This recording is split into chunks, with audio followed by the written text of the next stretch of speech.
Oline, and salutations once again to the Truth Core, whoever and wherever you may be on the planet. This is, of course, yours truthfully, recording on August 15th, 2021. And I'm here to invite you to consider with me how David Icke views my work.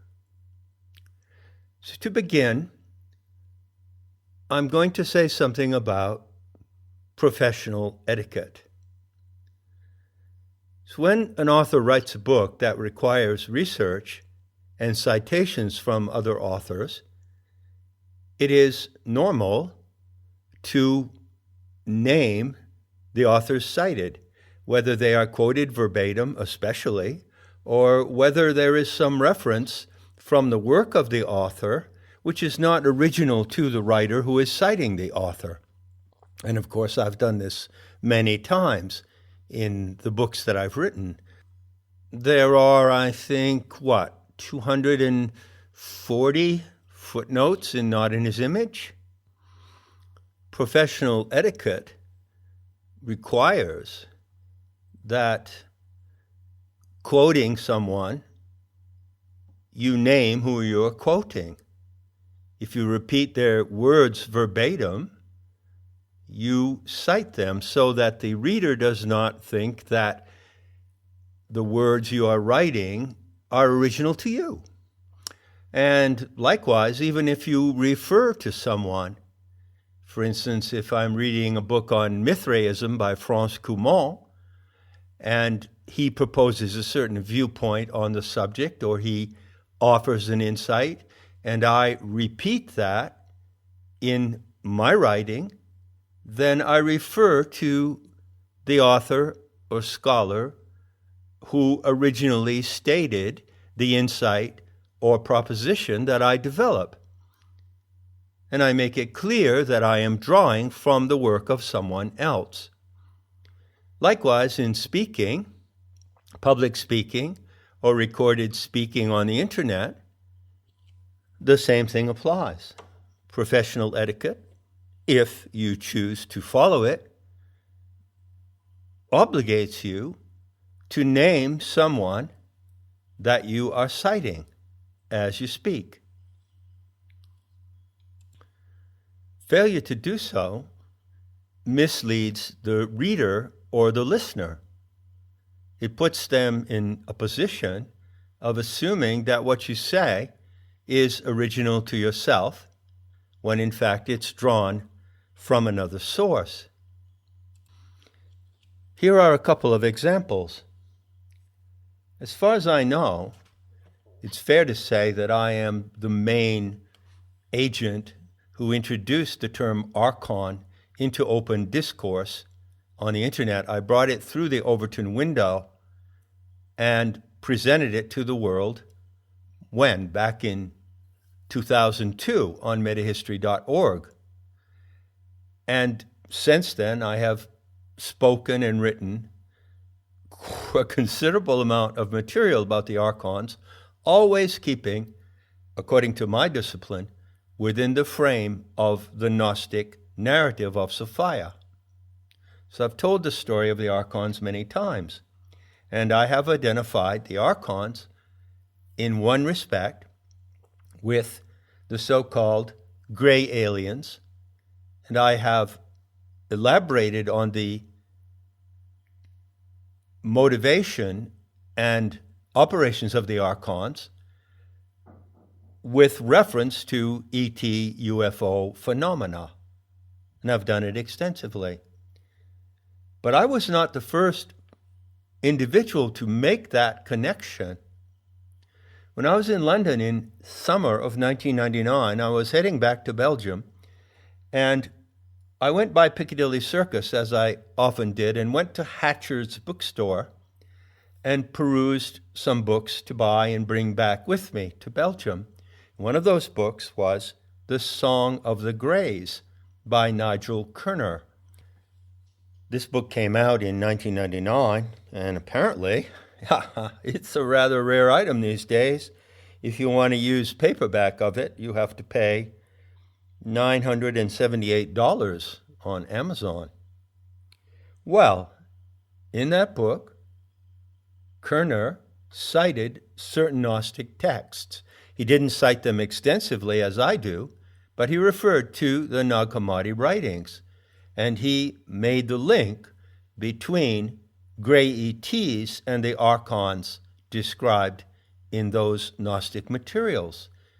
He was the first one who did that, and I have credited him with that numerous times in writing and speaking. Another example, take just a phrase, a striking phrase. For instance, if I said to you, one way to regard the ET UFO phenomenon is, rather than to consider it to be true or untrue, consider it to be a spiritual control program. Well, I could say that, and I could write it down in a book, and I have. And you might come across that and you might think, John said something remarkable there. The ET UFO phenomenon is a spiritual control program. I think I'll look into that. In other words, even if I take interest in it, no matter what I think about it, in some way, it is a mind control program that works on me, perhaps in ways that I don't detect. Really important observation. Well, I've cited that phrase numerous times, and I have credited it to Jacques Vallee, so that you do not mistake me as the original author of that statement.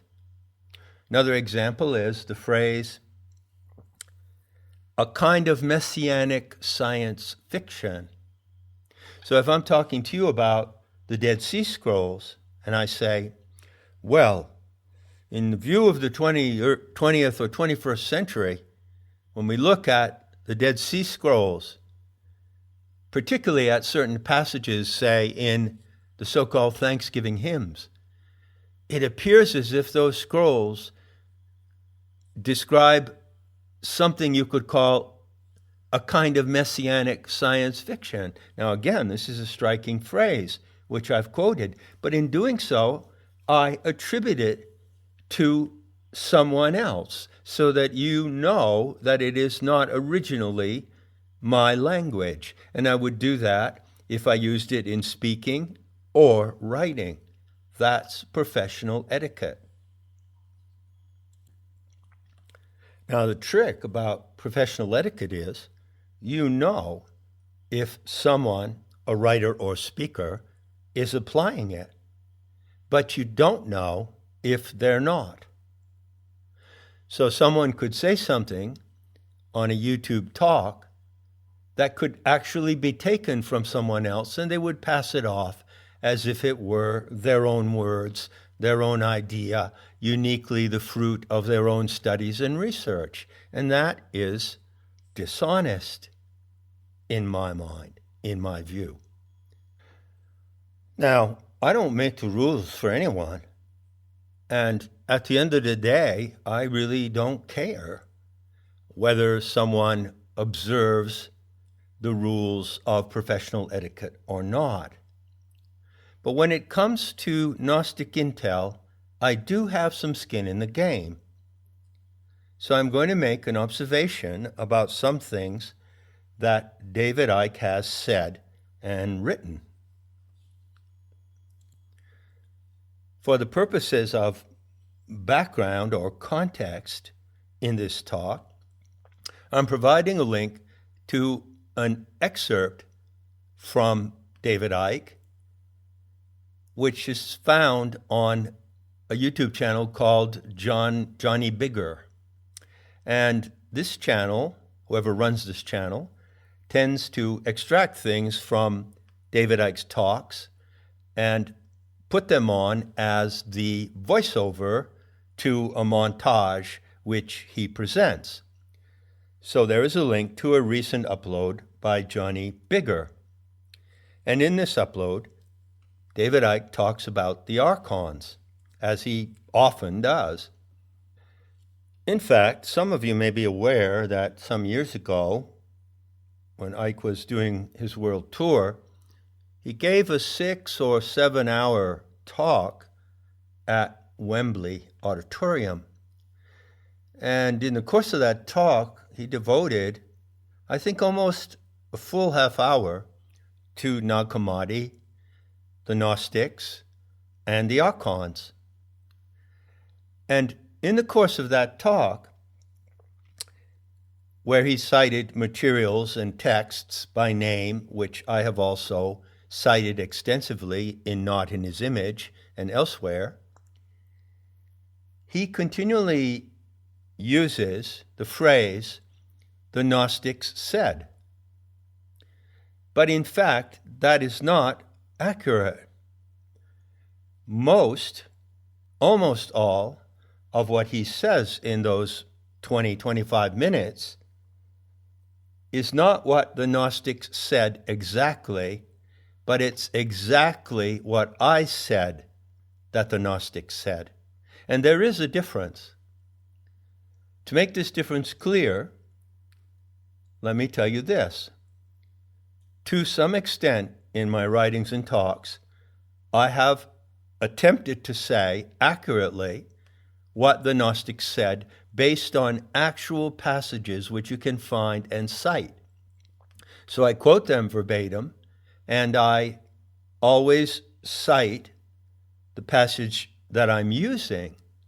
And in those instances, I attempt at my very best to represent them fairly and not say something that they didn't say, but to speak as closely as possible to the remaining evidence of what they did say. But I don't only do that. There are many more instances in which I elaborate and extrapolate on what the Gnostics said.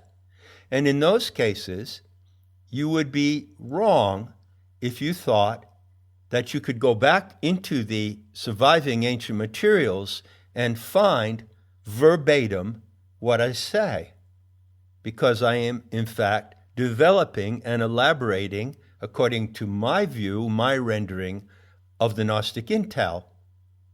And most of what I say about it falls into the second category. So what I have done, to be honest, and that's obvious to anyone, I think, is that I have upgraded and updated the Gnostic intel, and I have said things that the Gnostics themselves did not say, but I have brought the Gnostic intel forward so that it speaks to the world through me today in an appropriate way, in a relevant way for our times. This is what I've done. But anyone who stands in front of several thousand people in an auditorium and keeps repeating the phrase, the Gnostics said this, and the Gnostics said that, who does not openly cite another author as the source of those exact expressions, is being dishonest. Or to put it more kindly, not observing professional etiquette. You will hear an example of this behavior in the excerpt that I link in the description. At one point, David Icke says that about 1/5 of the Gnostic material is devoted to a discussion of the archons. Well, how did he determine that? Did he compile all the material and do a word count and then separate the passages that refer to the archons and do a little calculation of the word count in order to arrive at the figure of 20%, so that he could say confidently, casually, about 1/5 of the material discusses the archons? Well, maybe he did. But I also said that in Not in His Image 15 years ago. So what do you make of that? I don't know, because you're not in front of me to answer. You might think, well, what difference does it make? Or you might think that I'm on a jag because of an ego problem that I have about being recognized. And you might think any number of other things as well. But the reality is, my friends, that the attention that comes to me, insofar as it comes to me as an individual scholar, and may in some way have a bearing upon my egotistical investment in what I do, if you want to call it that, that attention that comes to me goes to the source. It goes to the Aeon Sophia. So in fact, your attention to me goes to her, and that's what I'm here for. I consider it a matter of high importance that the attention that goes to the Aeon Sophia, the Aeonic Mother, goes to her in the correct way. The Gnostic intel is extremely powerful and unique, and it needs to be handled skillfully and carefully. And I am rigorous about how that's done. So I consider it my responsibility, I make it my responsibility to critique those who handle the Gnostic intel, a lot of which comes from me, whether they cite me as the origin or not, when I detect that they are handling it wrongly. Now, David Icke falls into that class, as do a number of other people, including my former friend and colleague, Graham Hancock. So in concluding this talk, I'd like to point out to you an example, an outstanding example of what I consider to be a wrong way to handle the Gnostic intel on the archons. I'll confine my remarks to two issues. The first issue you can hear illustrated in this extract. At a certain moment, David Icke says that the Gnostics said that we are living in a simulation. Well, that is not true. They did not say that in any surviving texts from Nag Hammadi or elsewhere. I myself have never said that or written anything like that. And in fact, I have exerted considerable effort to warn you about that interpretation of the Gnostic message. So I challenge David Icke or anyone else to cite a passage literally from Nag Hammadi where it says in the text that we here on earth, in the natural world, are living in a simulation created by the archons. I challenge anyone to cite that text. There is no such text, and they never said that. Now, there is a word in the Coptic language, I've written about it often, Hal, H-A-L, and it means virtual reality or simulation.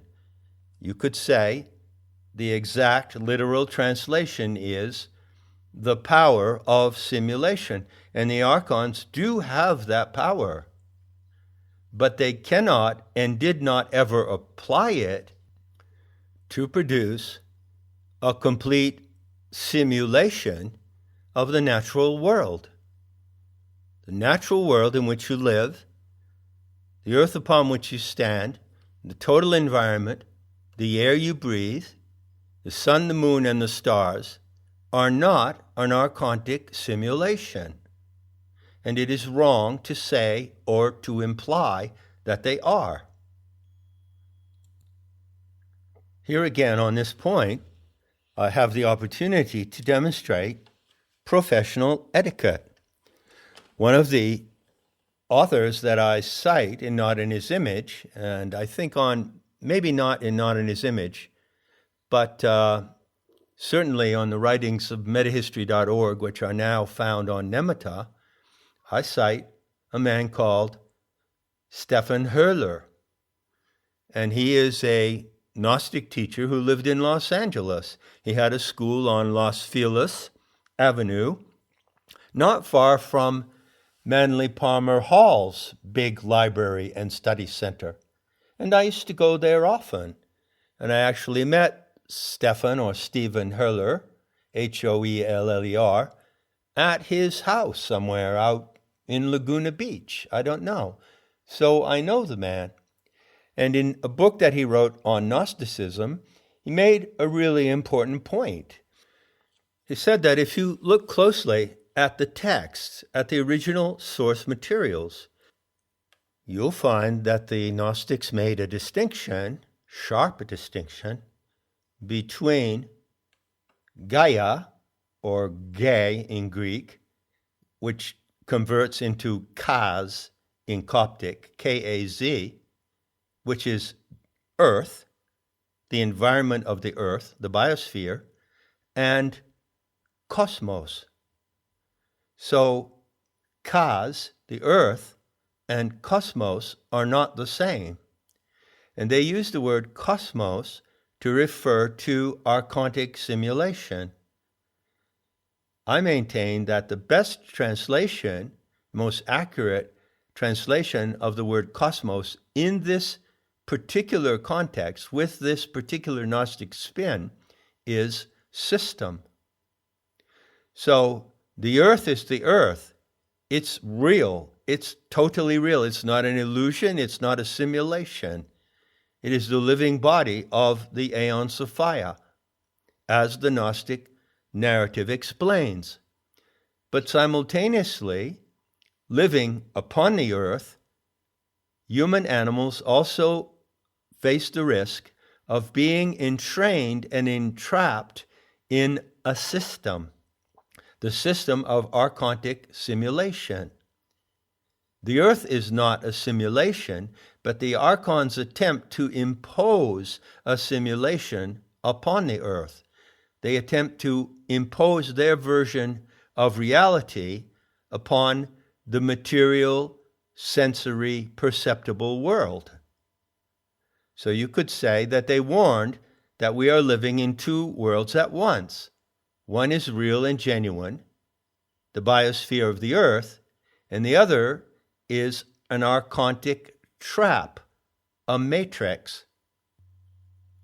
Now, I am indebted to Stephan Hurler for highlighting this distinction between cos and cosmos, and I credit him as the originator of that insight. When I came across it in one of his books, I found it extremely helpful. It's possible that my own studies might eventually have led me to that precise insight, but it was through someone else that I learned that. And according to the code of professional etiquette that I follow, I'm happy to say who it was that showed me that point. So I consider it wrong. It could be either due to ignorance, or it could be due to deliberate deceit or omission or intention to mislead. I'm not ascribing motive to David Icke. He falls into a gang of many others who claim that this world, meaning the natural world that you live in, is a simulation. And I've expended quite a bit of time to refute that view, which I can do in one simple question. In order for there to be a simulation, there must be an original object that is simulated. Or to put it in another way, in order to have a holographic projection of an apple, which is a really good example of archontic simulation using AI, you have to have a real, genuine, original apple. So the way to construct a holographic projection and produce a simulation of an apple, the technique, the technology, requires a real, original apple. So if this world, the natural world, life on Earth, is a simulation of what? Is it a simulation? What does it simulate? What does it replicate? You see? So hal is the ability to simulate, to replicate. This is the signature of the archons. They are a mimetic species, just like AI, which should properly be known as archontic intelligence and not artificial intelligence, because there's no such thing as artificial intelligence. All true intelligence is natural and alive and not artificial. But that key distinction from Stephen Hurler between cos and cosmos always helps to separate the archontic factor in human reality from the natural factor. And you see that today demonstrated in, for example, the threat coming from the World Economic Forum that they will create a technocratic utopia in which your digital identity is the same as your personal identity as a living animal. Well, that would be the triumph of the archons in a certain sense, because they would have superimposed hal, a virtual reality, over the actual living reality of your experience. And that indeed is what they are attempting to do now as they reach the consummation of their works. Finally, the second issue I want to cover goes again to David Icke and others like Graham Hancock, who give their rendering of what the Gnostics said, right? And in doing so, they always demonstrate an omission. They omit the Aeon Sophia. In fact, I have rarely heard, I don't know if I've ever heard, David Icke or Graham Hancock or Greg Braden and others who interpret the Gnostic intel to the world. I don't know if I've ever heard them mention her name. Now, she is the central figure in the Gnostic message. And the sacred narrative, the fallen goddess scenario, says that she morphed into the earth. She is in what I call material immanence. So the entire natural world is the garment or body, to be exact, the dream body of the Aeon Sophia. But have you ever heard David Icke or anyone else mention that? And why don't they mention that? Why don't they include that part of the Gnostic message when they stand before the world or write books presuming to represent what the Gnostics taught? Why not? They are omitting the most important part of the Gnostic message. Well, perhaps they don't say anything about her because they don't know her and love her. And in order to speak about the Aeon Sophia, your divine mother, that is a requirement. Feeling her presence, feeling that you are in her presence constantly, that you were born into it and die into it, is fundamental to knowing anything about her. So there is a profound empathic factor in the living gnosis today. I try to communicate that in the best way I can whenever I try to translate or render in terms that would matter in the world today what those ancient shamans and seers actually said. Enough said, and I'll be seeing you in the beauty to come.